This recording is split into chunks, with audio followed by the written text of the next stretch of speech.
Good morning બેટા. Chapter 9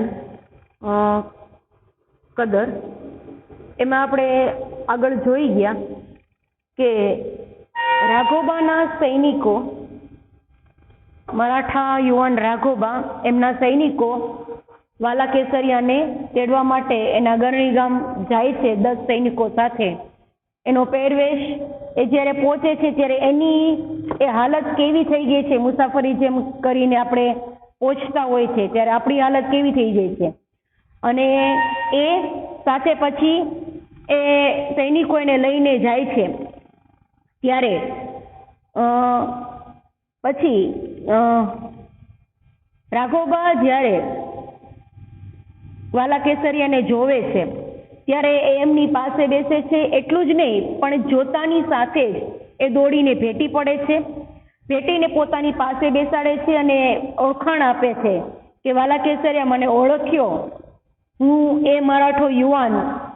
તો ત્યારે વાલો કેસરિયો હજી વિચારે છે ત્યારે કહે છે કે એ દિવસે 15 વર્ષ પહેલા જો તમે મને 500 રૂપિયાની મદદ ના કરી હોત તો આજે હું આજે લેવલ ઉપર જે પહોંચ્યો છે, આટલી મેં જે સફળતા મેળવી છે એ હું ન મેળવી શકત.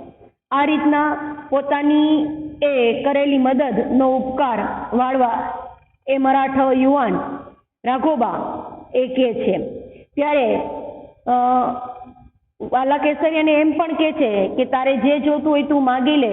આજે વડોદરાના બધા હાથ મારા ઉપર છે, એટલે હું જેમ કહીશ એમ આખું વડોદરા એ રાજ્ય એ રીતનું ગુજરાતની અંદર આવેલું તો એ મારું કામ કરશે, કોઈ મને ના નહીં કહે. ત્યારે વાલો કેસરિયો કહે છે કે તમે મારી કદર કરી એમાં જ મારું બધું આવી ગયું.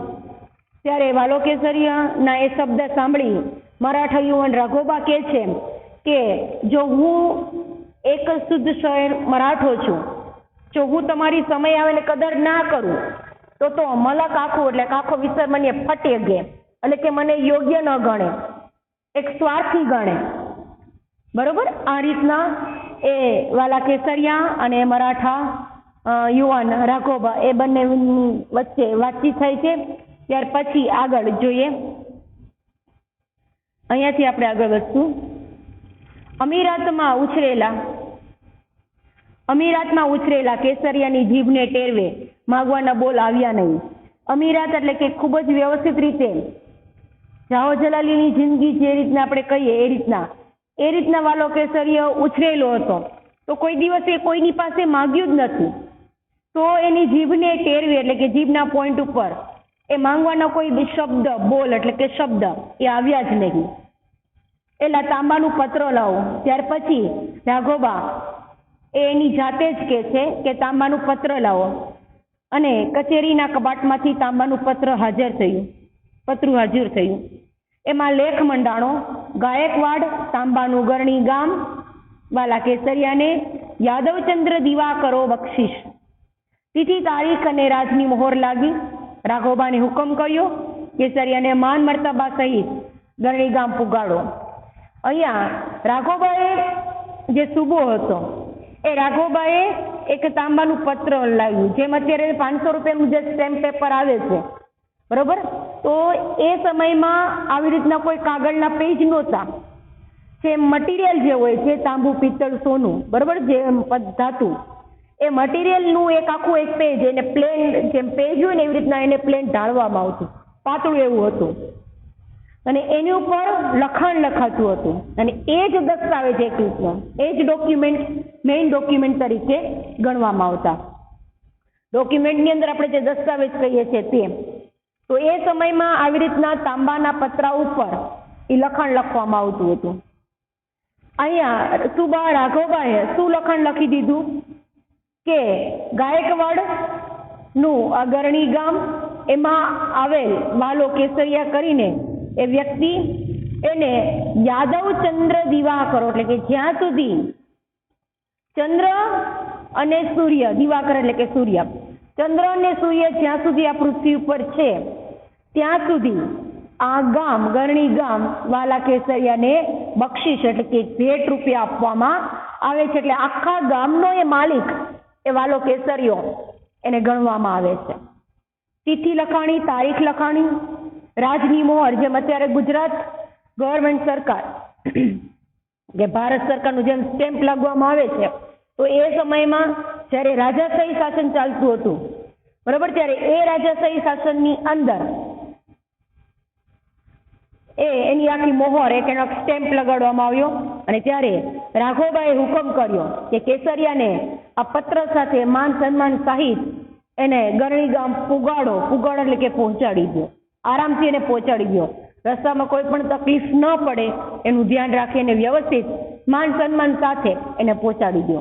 આજે પણ વાલા કેસરીના વંશજો એટલે કે એની પેઢી દર પેઢી વાલા કેસરીના દીકરા, એના દીકરા, ભાઈઓ, કુટુંબ, પરિવાર આખું એ અમરેલી જિલ્લાના ગરણી ગામની અંદર વસે છે. ખૂબ જ નાનકડું એવું ગામ એ ગરણી ગામ એ ત્યાં અમરેલી જિલ્લાની અંદર આવેલું છે અને આખા એ વાલા કેસરિયાનો આખો પરિવાર આજની તારીખમાં પણ ત્યાં રહે છે.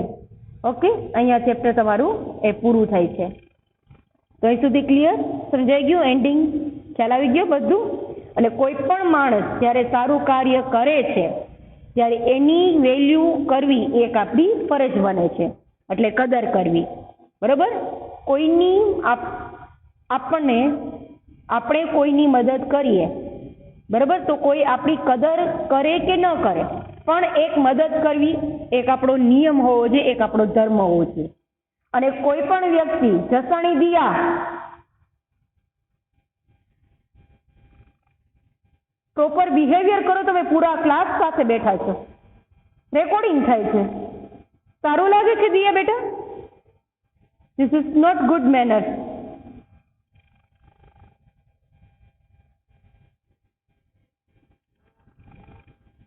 તો આ રીતના આપણે કોઈકની મદદ કરવી જોઈએ, એ આપણો ધર્મ છે. આપણને કોઈ મદદ કરે છે તો આપણો પણ એક ધર્મ બની રહે છે કે આપણે એનું થેન્ક યુ કહીએ અને સમય આવે ત્યારે આપણે એના બે વખાણ કહેવા, જે આપણી મદદ કરી છે તેને. ઓકે, તો અહીંયા ચેપ્ટર પૂરું થઈ છે. હવે સ્વાધ્યાય પોથીમાં લખવા માટે દરેક સ્ટુડન્ટ સ્વાધ્યાય પોથી ઓપન કરશે અને લખવાની શરૂઆત કરશે. પેજ શેર કરું છું.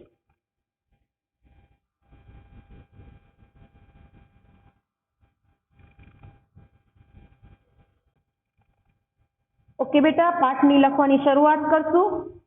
પહેલો પ્રશ્ન MCQ માં પહેલામાં સી વડોદરા, સેકન્ડ ક્વેશ્ચનમાં B4 બોમ્બે 1000. પ્રશ્ન સાથે બોલું છું. પહેલા બેટા લખી લે, પછી ફૂલ પેજ કરી.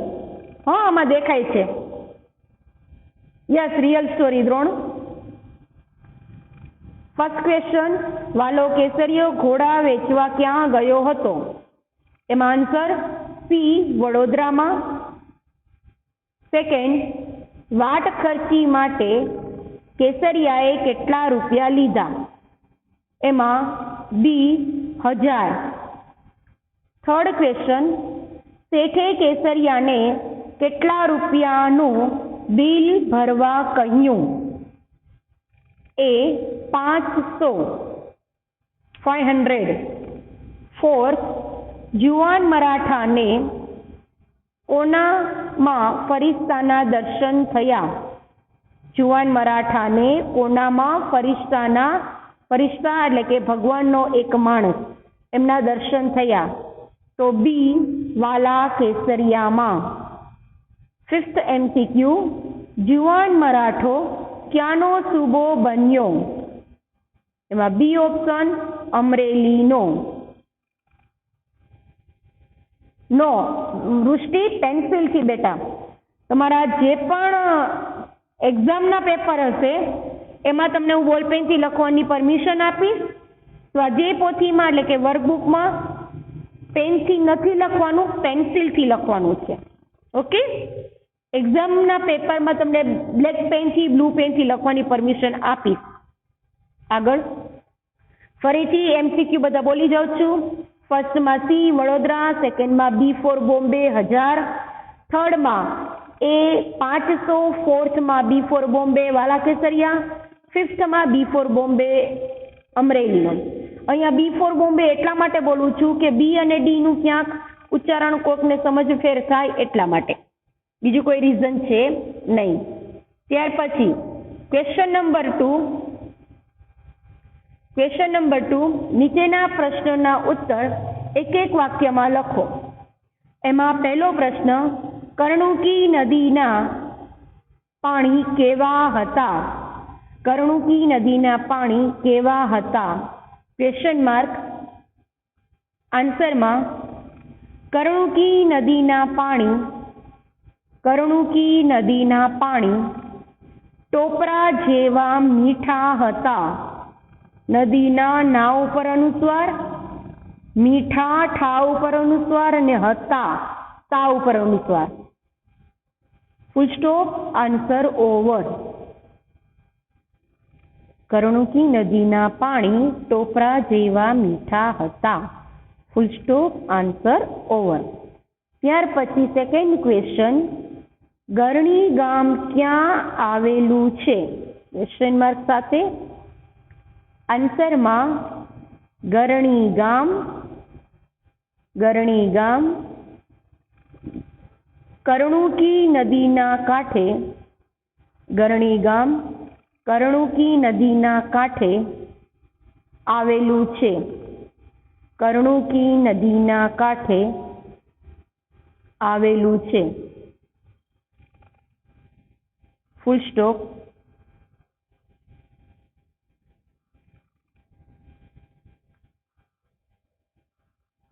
Answer over. થર્ડ ક્વેશ્ચન, વાલો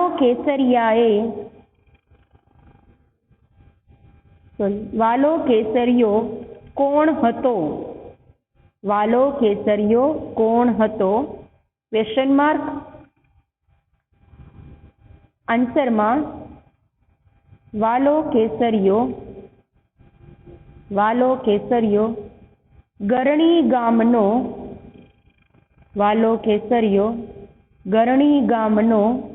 ચારણ હતો. વાલો કેસરિયો ગરણી ગામનો ચારણ હતો. Full stop. Answer over. Fourth ક્વેશ્ચનમાં, વાલો કેસરિયો શેનો વેપારી હતો? વાલો કેસરિયો શેનો વેપારી હતો? Question mark. આન્સરમાં વાલો કેસરિયો ઘોડા લેવા વેચવાનો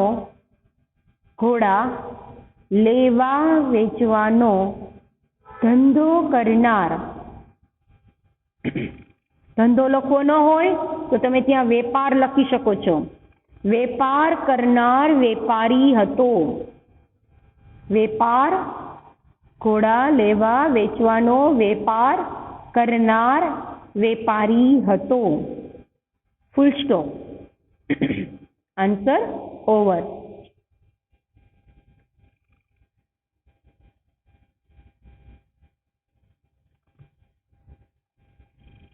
ત્યાર પછી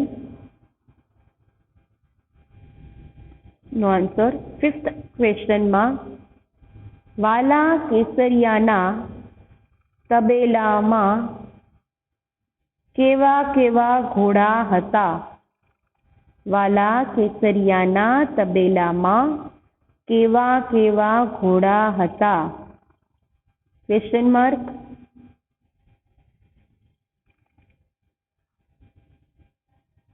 આન્સરમાં વાલા કેસરિયાના તબેલામાં મા ઉપર અનુસ્વાર, વાલા કેસરિયાના તબેલામાં મા ઉપર અનુસ્વાર, અરબી અલ્પવિરામ, પંજાબી અરબી અલ્પવિરામ પંજાબી અલ્પવિરામ કચ્છી તેમજ કાઠિયાવાડી ઘોડા તેમજ કાઠિયાવાડી ઘોડા હતા. તેમજ કાઠિયાવાડી ઘોડા હતા.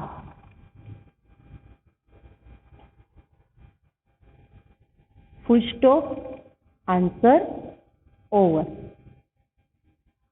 ત્યારબાદ ક્વેશ્ચન નંબર 6. ઘોડા જોઈને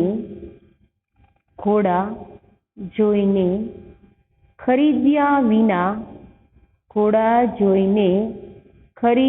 વિના સૌ પાછા કેમ જતા હતા?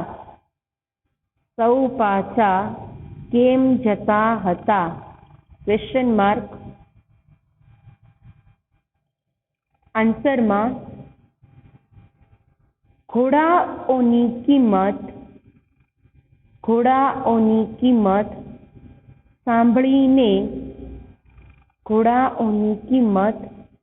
સાંભળીને અલ્પવિરામ ઘોડા ખરીદ્યા વિના સૌ જતા હતા. ઘોડાઓની કિંમત સાંભળીને ઘોડા ખરીદ્યા વિના સૌ જતા રહેતા હતા.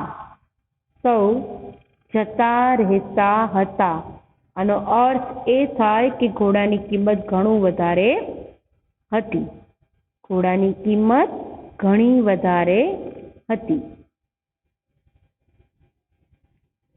જતા રહેતા હતા. Full stop. Answer over. Next question number 7. Maratha યુવાન માથે કઈ આફત આવી? Question mark. આન્સરમાં મરાઠા યુવાનને માથે લેણદાણની ટાપ એટલે એક પ્રકારની ઉઘરાણી.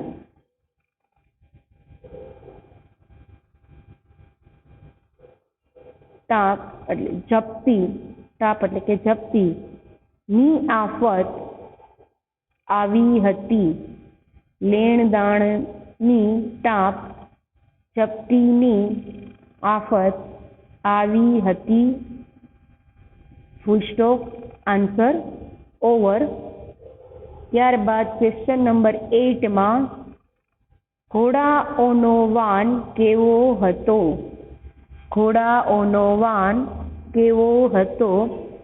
Question mark. આન્સરમાં ઘોડાઓનો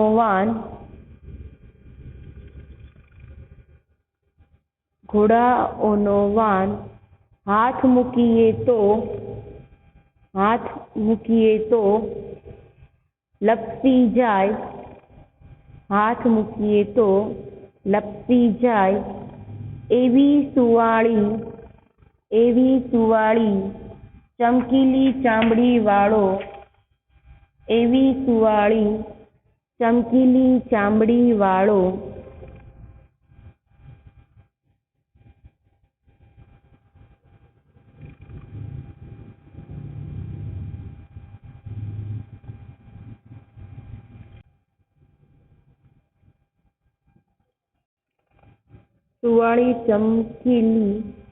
ચમકીલી ચામડી વાળો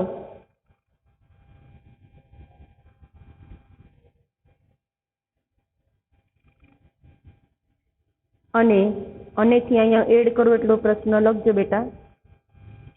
અને જાયદી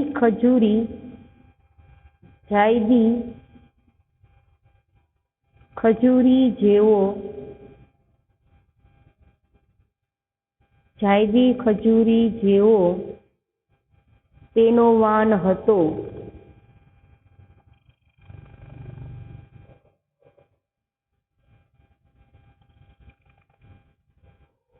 આટલું આ પ્રશ્નમાં એડ કરી દેજો બેટા.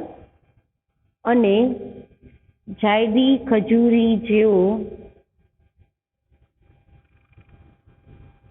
અને જાયદી ખજૂરી જેવો તેનો વાન હતો. Full stop. Answer over. ત્યારબાદ સ્પેસ નથી બેટા તો બાજુની જગ્યાનો ઉપયોગ કરી લો બેટા. હા, જે બાજુમાં અહીંયા તમે વ્હાઈટ જે દેખે છે નંબરની બાજુમાં, તો ત્યાંથી લખી લો. અથવા તમે એક પેજ સ્ટીક કરી શકો છો. બેક સાઈડ જ્યાં ટીચર સાઇન હોય ત્યાં એક્સ્ટ્રા લાઈન આપી હોય તો એ પણ તમે યુઝ કરી શકો છો.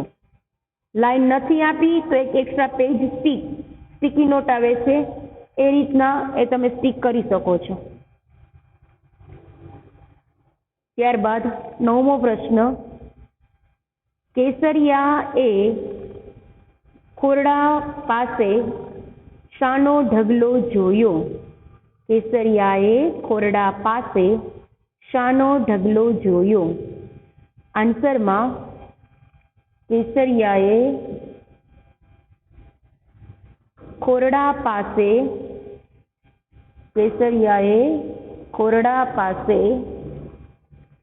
ગોદડા. હા ચાલે બેટા. કેસરિયાએ ખોરડા પાસે ગોદડા ઠામ વાસણ તેમજ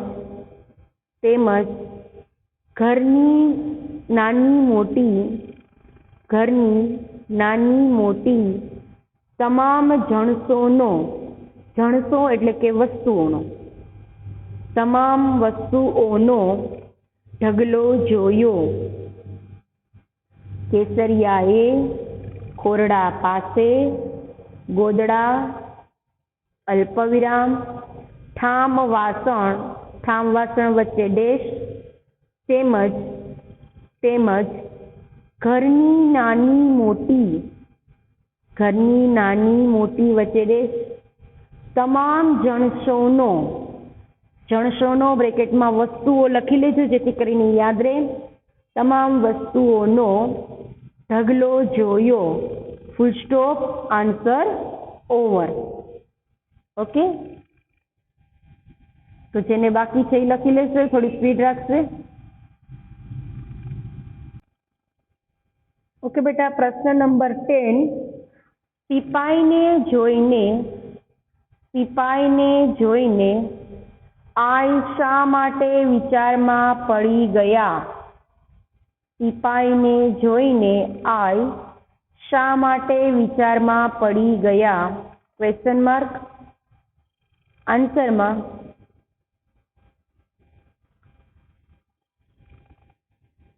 સાત પેઢીમાં બેટા દેસાઈ જય જે ડાઉટ હોય બેટા ચેટ બોક્સમાં લખી નાખો. 7 પેઢીમાં એટલે કે 7 પેઢીની અંદર રાજના સિપાઈ પોતાના આંગણે